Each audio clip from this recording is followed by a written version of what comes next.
All right. Okay. I was looking forward to that hook, Josh. You know the. All right, for future, just so you know. All right, so we're going to take opportunities this month to talk about something that we all experience on a regular basis, just like many of the things that we've been discussing. We're going to talk about encouragement. Who doesn't need to be encouraged? I said, who doesn't need to be encouraged? And Pastor Monty raised his hand like this.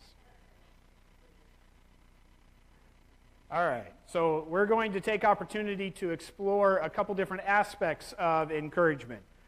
There's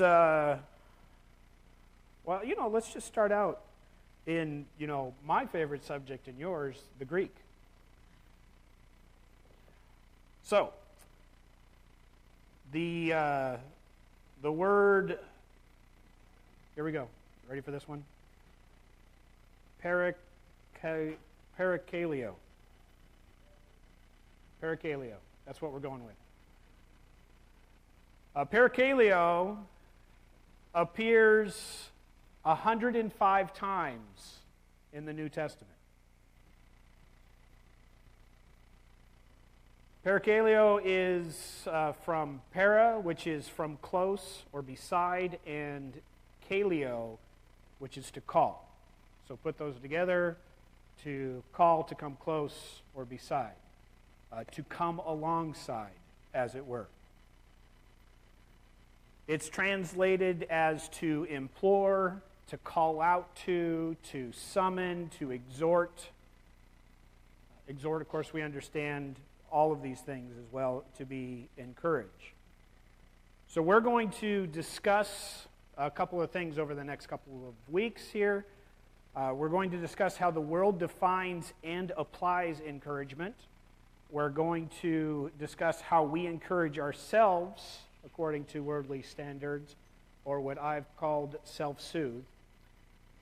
We're going to look at how we can encourage ourselves by biblical standards, and finally we'll round up the month talking about how we encourage each other according to biblical standards. So that means that today we're going to be talking about the world a lot, because we all live in the world. We all do things in the world. It's our home. So we spend a lot of time there. I've given you the Greek parakaleo. Did I pronounce it the same way that time? All right. Yeah, I got a roll going with this one. I may actually be on the road to recovery from my Greek deficiency. You never know. I'm doing good. All right. It is. I feel good. So we must be on the right track. So I gave you the Greek, but what happens when we go to the definition in Webster? Because Webster is the dictionary, right? Webster helps us to define our lives.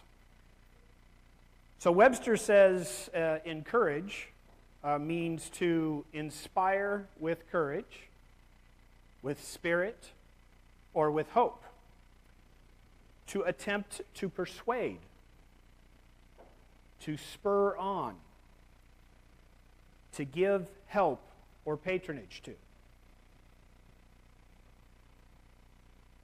Everyone, except for Pastor Monty, can recognize the need for encouragement.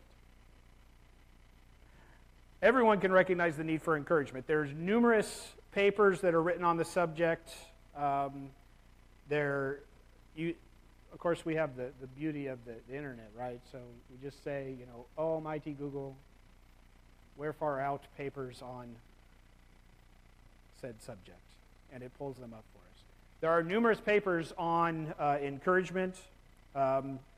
We are going to start at the heart of it. We are going to start in the beginning. In the beginning, we were born. And then our parents had enough of us and sent us off to school. And as we were off at school, these teachers didn't know how to handle us, didn't know what to do with us, but they just knew that they were supposed to teach us somehow. So numerous papers have been written on the subject of how to properly encourage your students, because we have to teach these young kids who they should be when they grow up. Help them to learn and to grow, as it were.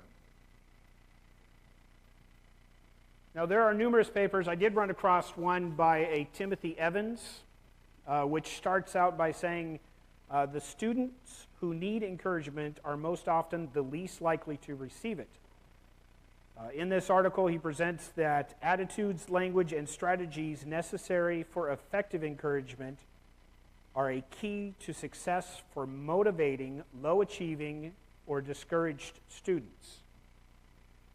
And his conclusion is that this is often a missed opportunity in schools. And he states this by saying, our very educational system is mistake-centered, stressing the negative value that hardly anyone is good enough as he or she is. Education promotes the value under the assumption that growth and improvement occur from pointing out mistakes and creating dissatisfaction with oneself. Teachers have been trained to spend much of their day in various ways pointing out the mistakes of children, not realizing how fundamentally discouraging it can be. And as a result, children learn that mistakes determine their value. They learn that by doing nothing, they can succeed in not making a mistake and avoiding the evaluation, avoiding the criticism.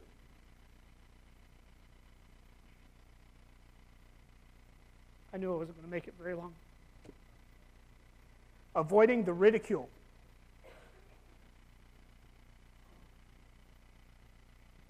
Entire groups of students procrastinate and do nothing simply to avoid the humiliation that comes with making a mistake. I'm sorry, that is so sad. It's ridiculous. Because it's unfortunately so true. From my own experience, I can tell you this is exactly how I was treated in school. I was told I made my O's backwards as a defining factor. Seriously. What's up with that? That's the type of thing that is going to hold me back a year? We live in a world that raises up kids to achieve a standard. And if they fail to achieve that standard, they are less than. They are shipped off to a different school so it doesn't affect the school scores so that they can get more money. Education has become less about raising up children, giving them the knowledge they need to succeed in life, and more about getting funding so that you can be successful in that way. The key here in that whole concluding paragraph is that this is how the children determine their value. What does that say? When we have an entire industry that is supposed to be taking care of part of our educational duties, and all it teaches them is that they are valued less because they make mistakes and they can't meet standards. So obviously when you start off in that vein, when you start off with the understanding that your value is found in overcoming inadequacies, that your value is found in your own works to be better, your own works to be of more value to somebody else, to meet their standards, it becomes the focus of your life as you grow up.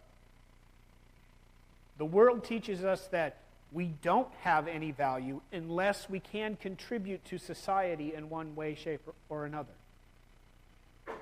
The most common way that we show our value is by going to work. Right? The good old 9 to 5. We work hard. If we put ourselves through more misery after high school and we go to college and we work hard there and get put down more, we'll get a little piece of paper that tells us that we're even better than we thought that we were. And then we'll get these better jobs because that's what success is. We'll be more valuable. We'll contribute to society, and doggone it, we just might make a mark. Someday, I'm going to make a name for myself.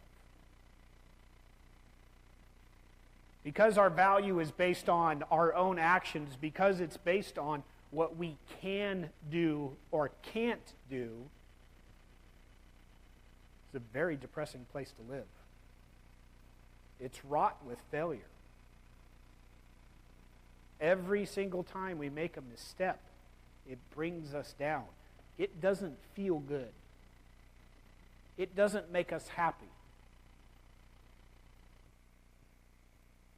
It is no surprise that one of the highest causes of death is suicide brought around by depression. Because life is hard. And I just keep making mistakes. It would just be easier if I took myself out of the equation. There is definitely a need for encouragement. There is a need for the proper type of encouragement. But the world really doesn't offer much in that.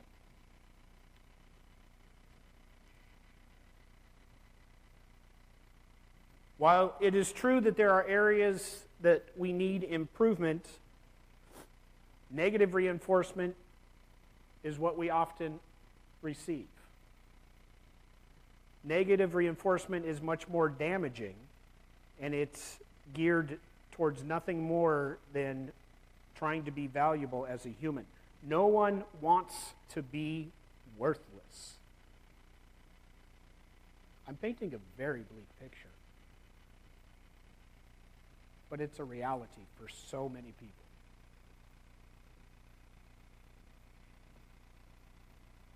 It is easy to see the need for encouragement in the world. It's easily recognizable as something that must happen in order for us to achieve our goals and to be better than we are. The problem is how exactly to achieve that hope that we need in order to become something of value, because that's what it's really all about, right? It's discovering our worth. That's why we do all these things, so that we're not dragging down society because of our worthless actions. Encouragement has become about placating. Encouragement is become about ensuring that you feel good. It has become praise. Oh, you did such a good job. Wow, that's great. I did good, therefore I must be of value. That makes me feel the happies, right? Half of the job is simply avoiding discouragement, avoiding that feeling of inadequacy, avoiding the feeling of being less than, avoiding the sadness, avoiding depression.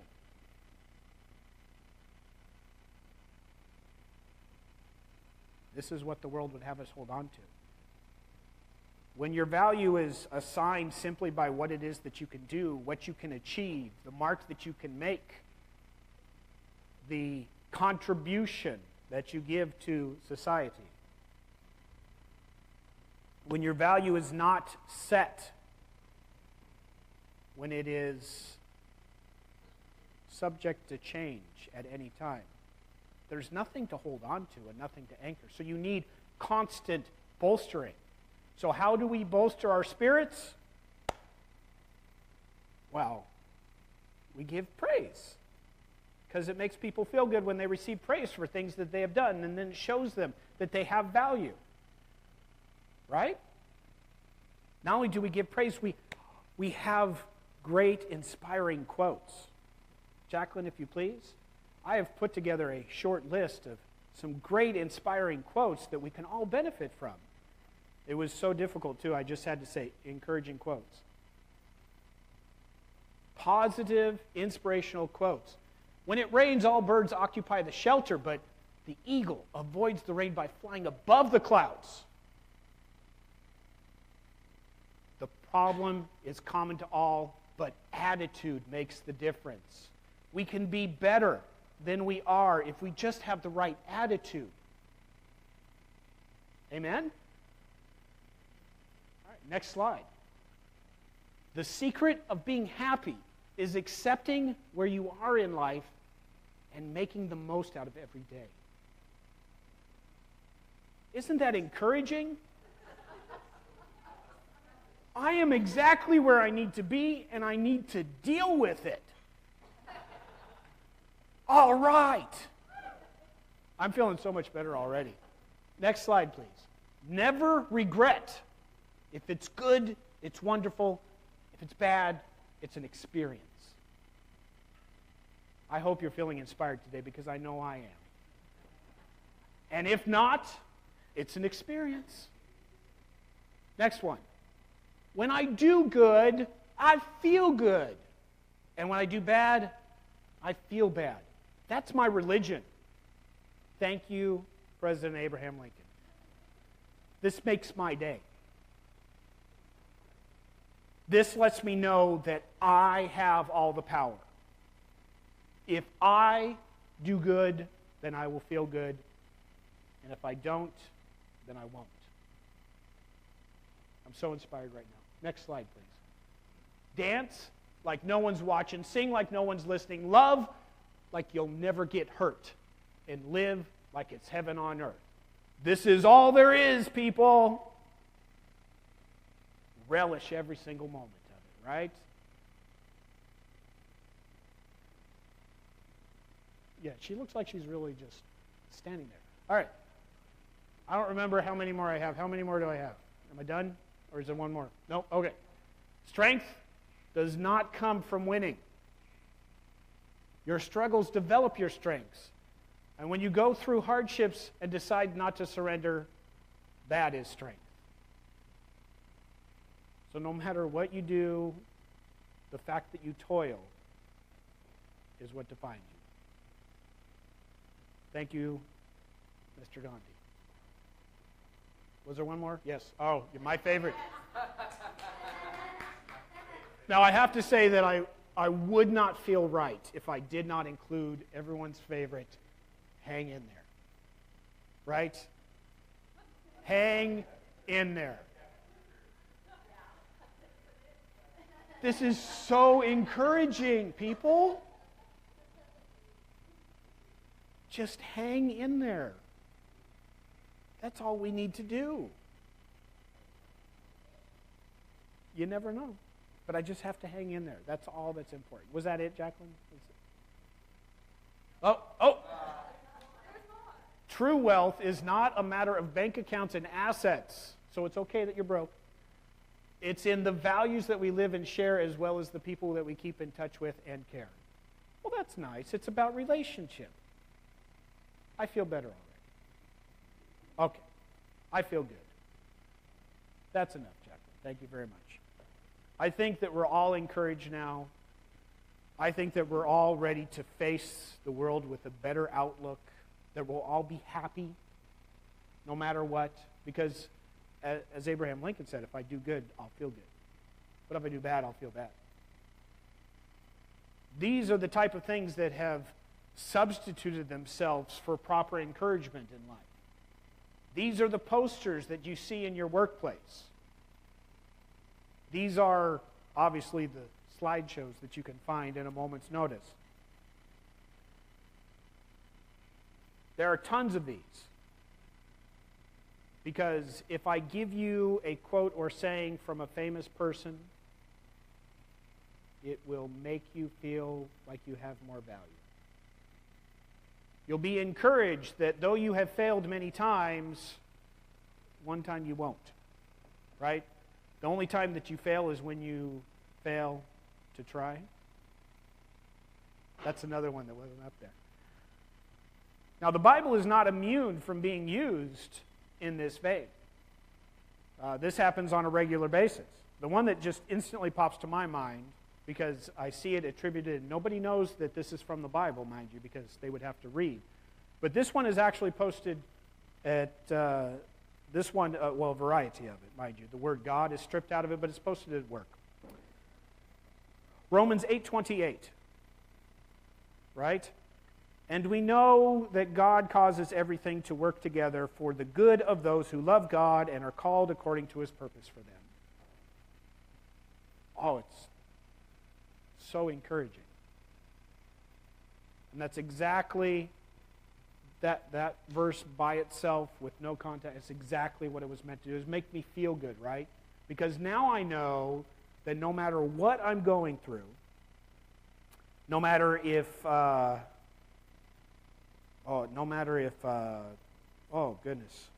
got fired,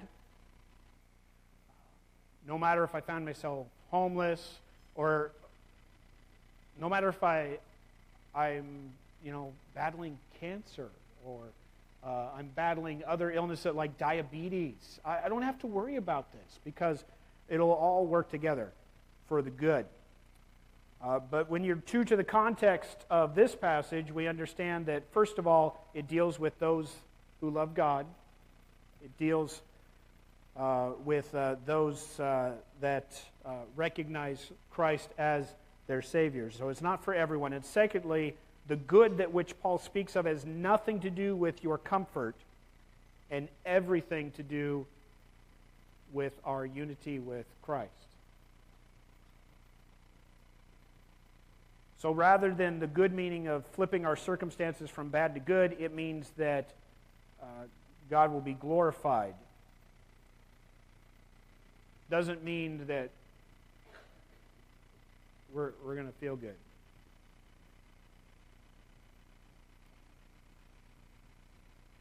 See, the world teaches us that we are nothing more than an evolution of single-cell organisms that worked themselves up. And eventually, someday, it clicked, and we could suddenly think about things. And of course, since we could suddenly think about things, we thought about ourselves. And then we formed into societies, and we decided that in thinking about ourselves, we needed to figure out what our value was to society. What our value was to our families.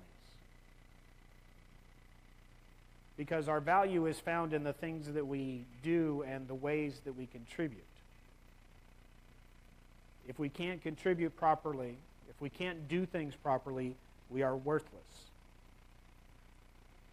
And we didn't like that feeling of being worthless. We didn't like that feeling of not being valued. So we had to come along and we had to encourage ourselves. We had to encourage each other.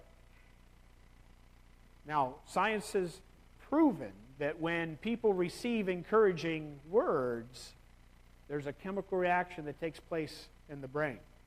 Everyone's favorite chemical, serotonin, comes forth, and it makes you feel a euphoria. It makes you feel good.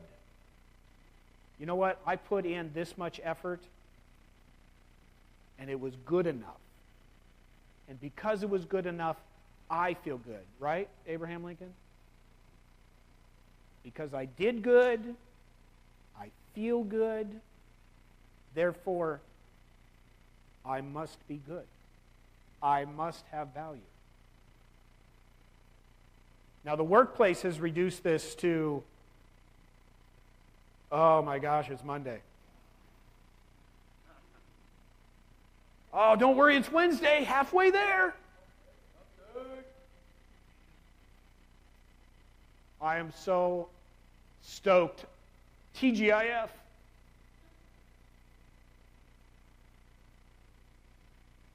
Don't you feel encouraged, right? Because it's a day of the week. Corporations have spent tons of money trying to get you to be more productive, and they understand that encouragement does that. Now, your coworkers may be satisfied with TGIF,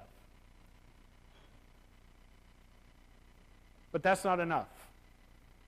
We talked about teachers, now let's talk about bosses and managers. Bosses and managers want you to be more productive. It helps their bottom line. It doesn't help when you're, what's the stereotype of a government employee? I know because I am one. That's right. It doesn't matter. You just sit back and relax. You're with the government now. You don't got to worry about it. They'll never get rid of you. But even the government wants people to be productive, believe it or not. Every line of work that you go into, right, because you're contributing to society, you're contributing, you're being of value. Every type of employment that you take up, as you seek to find your value, wants the most value that you can give them for as little investment as it takes them. So they seek to encourage you.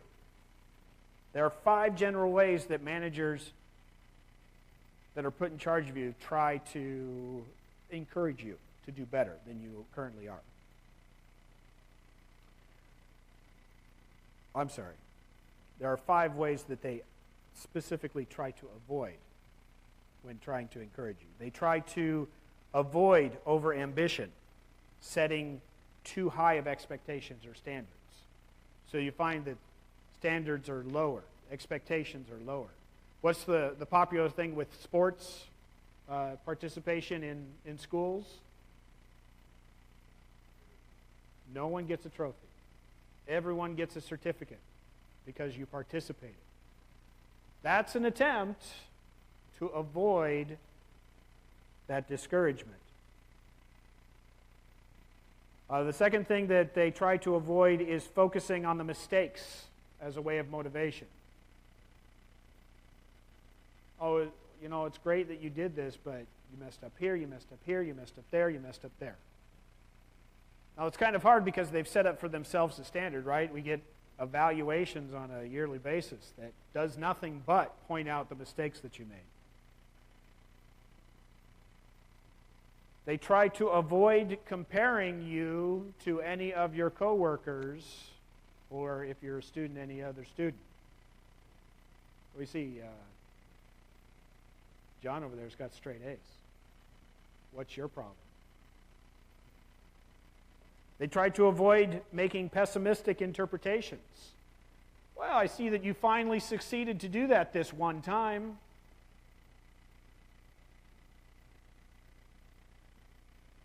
It'd be nice if that would happen again. And then, of course, when you just can't seem to do it right, they try to avoid dominating by being too helpful. That's called doing it themselves. Encouragers learn to focus on effort and improvement rather than perfect results. It's okay that you don't do things perfectly. I want to just encourage you to hang in there, kitty hanging from a thread, because you're doing good. Things will get better. You'll be better.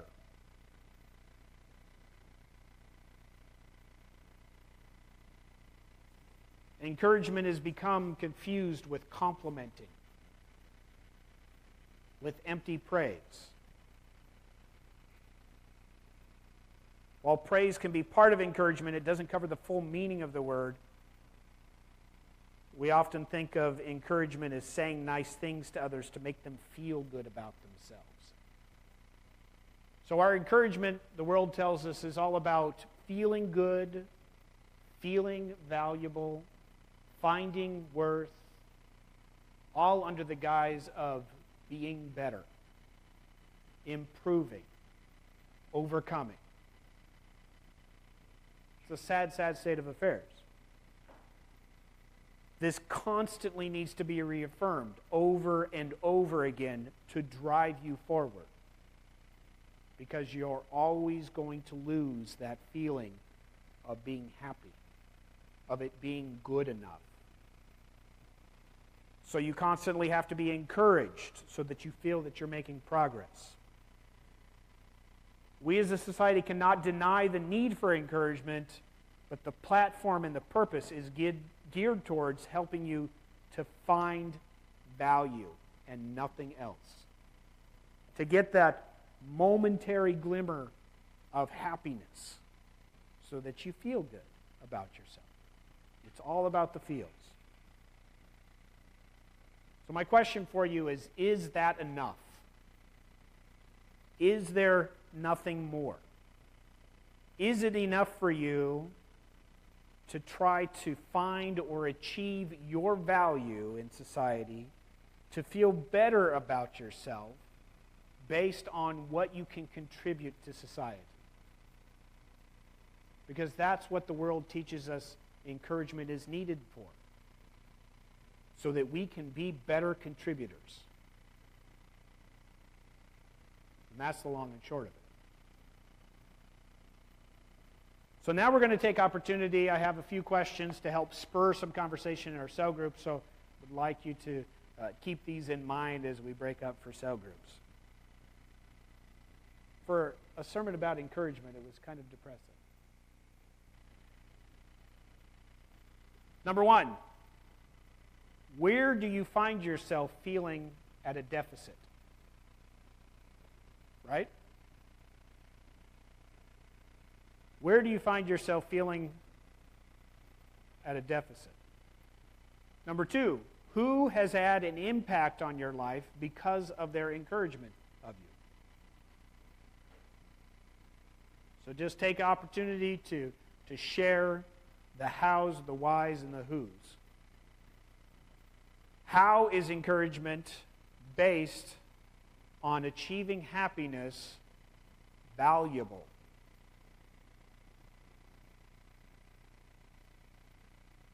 Do you participate in the TGIF mentality? And if so, what is it exactly you are looking forward to?